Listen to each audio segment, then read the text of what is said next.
For the past month, I've been using the Beast X Mini Pro from WL Mouse. It's an absolutely phenomenal mouse and no one's talk about it for a bit, even though my frame of reference are these two mice, which can't really compare to the feeling of the Beast X. So the Beast X comes with a bunch of accessories like the usual grips, skates, wipes, and other essentials, which are like in this case. And the case has like the braided cables, which you could run the mouse in wired mode with, but I don't see who would do that. Yeah. And the mouse itself, a cool looking 8K wireless dongle, shaped like a cat. And a separate 1K dongle. And now it's the Beast X Mini. I think my voice cracked. And now it's the Beast X Mini Pro. When I held it for the first time, I was mind blown because I was like, damn, this shit is freaking light. And that's like coming from the Lamzu, which is considered lightweight also. It's like I'm playing with literal air, like there's nothing in my hand. So the model I got comes at 36 grams per the info on their website, that being the model with solid sides, which I opted for since the model with the slit sides can be annoying to deal with from reviews I watched in the past. And the mouse is also really small. To put into perspective, this is the Lamzu Atlantis 4K Mini.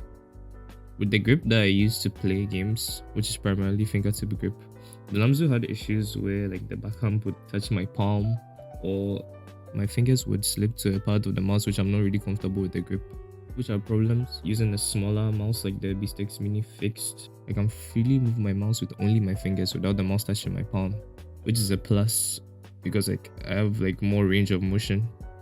I've been able to push a few PRs on Kovacs because of this.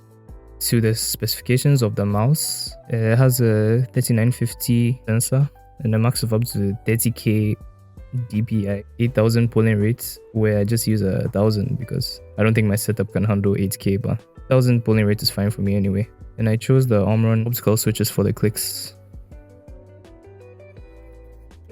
Now we come to the software for the mouse, which is web-based and cool because you don't need to install any extra drivers and like lose your settings when you change the PC or whatever.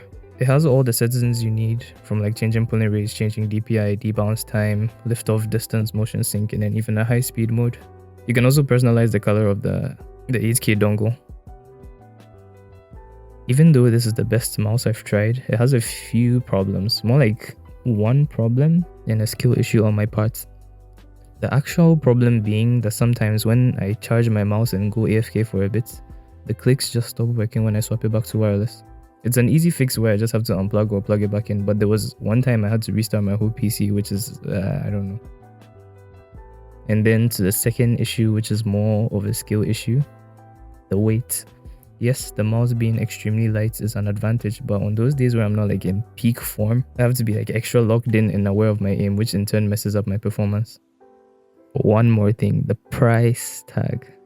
Yes, this is more on the premium side, but it's a really good mouse because I was looking for this shape to use specifically. I wasn't going to get a fucking ULX that's like way out of my budget.